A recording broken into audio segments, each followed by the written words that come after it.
ከተቋቋመ 2 ዓመታትን ያስቆጠረው የደቡብ ሬዲዮና ቴሌቪዥን ድርጅት ማሻ ቅርንጫፍና የሸካ ማህበረሰብ ሬዲዮና ቴሌቪዥን ድርጅት በጋራ በመሆን እየተገበሩት ያለው የሚዲያ ስራ በእጅጉ የሚበረታታ መሆኑን ነው በክልሉ የመንግስት ኮሚኒኬሽን ጉዳዮች ቢሮ ምክትልና የሚዲያ ኮሚኒኬሽን ዘርፍ ኃላፊ ዶክተር ወልደማርያም በዛብህ የተናገሩት። ደቡብ ሬዲዮ ቴሌቪዥን ያለው የሰው ኃይል ከማሻ ሬዲዮና ቴሌቪዥን ድርጅት ጋር በቅንጅት የሚሰራው አኳኋን ስንመለከት በሌላ ተቋማት ራሱ ትልቅ ልምድ ሆኖ ሊወሰድ የሚችል ነውና አጠቃላይ ተዛዝሮን በተመለከተው በጣም የተሻለ ስራ እንዳለ ጠንካራና ሀገራዊ ፋይዳ ያላቸውን ይዘቶች በመለየት እየተሰራ ያለው ስራ በእጅጉ የሚበረታታ መሆኑንም ዶክተር ወልደማርያም አክለዋል። ስርጭቱ ላይ የተለያየ ዳይቨርሲቲን ያካተተ ነገሮች ነው የምናየው። በማህበራዊ ሚዲያ በብሮድካስቱም የምናያቸው በተለይ ከብዙሃንነትን ከማክበር አንጻር ብዙሃንነትን ፍላጎት ባካተተ አንጻር ከእድሜ ከጾታ ከአመለካከት የፖለቲካውን ሌሎችን በሚመለከት ከመዝናኛው ከመንግስት ከህዝብ አስተያየት አጀንዳ ጋር መሰረት አድርጎ ከሚሰራበት አኳኋን የሚደገፍ ነው። ከለውጡ መንግስት ምስረታ ማግስት በአዲስ መልኩ በተደራጀው የደቡብ ምዕራብ ኢትዮጵያ ህዝቦች ክልል መንግስት ስር በሚገኙ ዞኖች የተደራጁትን የፌዴራልና የክልል እንዲሁም የማህበረሰብ ሚዲያዎችን ማቀናጀት ለሀገር አንድ ዓላማ እንዲሰሩ ለማድረግ እቅድ ተይዞ እየተሰራ መሆኑንም ኃላፊው አክለዋል። ዘመኑ የደረሰበትን የቴክኖሎጂ መሰረት በመንተራስ በዲጂታል ሚዲያ ዘርፍ በተቋማቱ እየተሰራ ያለው ስራ የሚደነቅ መሆኑን የተናገሩት በክልሉ የመንግስት ኮሚኒኬሽን ጉዳዮች ቢሮ የዲጂታል ሚዲያ ዘርፍ ማበልጸግና የስምሪት ዳይሬክቶሬት ዳይሬክተር አቶ ጌትነት ግርማ ናቸው።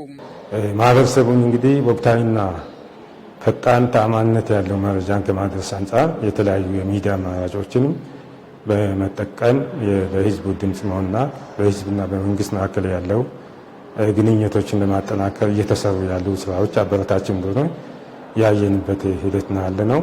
በደቡብ ሬዲዮና ቴሌቪዥን ድርጅት ማሻ ቅርንጫፍ ምክትል ስራ አስኪያጅና የይዘት ዘርፍ ኃላፊ አቶ ታደሰ ጋረፎ የክልሉ መንግስት ኮሚኒኬሽን ቢሮ አመራሮችና ባለሙያዎች የድጋፍና ክትትል ቡድን ምልከታ በተቋማቱ ውጤታማነት ላይ ያተኮረ እንደነበር አውስተዋል። ደቡብ ምዕራብ ኢትዮጵያ ህዝቦች ክልል መንግስት ኮሚኒኬሽን የኢንስፔክሽን ቲም ወደ ተቋማችን መጥቷል።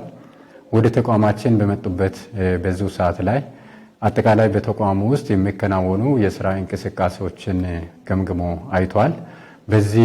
በዚህም አጠቃላይ እንደ ስራዎች የተሰሩ ነው የሚሉት ነገሮችን በሙሉ በቼክሊስት የገመገሙበት ሂደት ነው ያለውና በተቋማቱ በሰው ኃይልና በቁሳቁስ እየተሰራ ያለው ቅንጅታዊ አሰራር ውጤታማ እንደነበር ያስታወሱት ኃላፊው ቀጣይ የተሻለ ስራ ለመስራት በቅድ እየተመራ መሆኑን አውስተዋል። የሸካ ማህበረሰብ ያለውን ሀብት ያለውን ፋይናንስ እንደዚሁ ሎጂስቲኮችን የዞኑ መንግስት ደግሞ ለሁለቱም ተቋማት ባደረገው ድጋፍ ሁለቱ ተቋማት ላይ ያለውን ማቴሪያል በጋራ በመጠቀም እንደገና ደግሞ ለህብረተሰቡ ሁለቱም ተቋም አገልግሎት መስጠው ለህብረተሰብ ስለሆነ ለአካባቢ ማህበረሰብ ስለሆነ ለሀገሪቱ አስተዋጽኦ የሚያደርጉ በመሆናቸው ሁለቱም ደግሞ በጋራ ቢሰሩ ተቀናይቶ ቢሰሩ አሁንም የበለጠ ጥቅም ስለሚኖረው ይህን ታሳቢ በማድረግ ነው ስምምነቱ የተፈረመውና በስምምነቱ መሰረት አጠቃላይ የሰሩ ያሉ ስራዎችን ስናይ ውጤቱ ጥሩ ውጤት የመጣ ያለበት ሂደት ነው። ተቋማትን በቅድ መምራት፣ አጀንዳ ቀረጻና ትግበራ፣ የዲጂታል ሚዲያ አጠቃቀምና አደረጃጀት፣ የድጋፍና ክትትል ቡድኑ ያተኮሩባቸው ጉዳዮች ናቸው።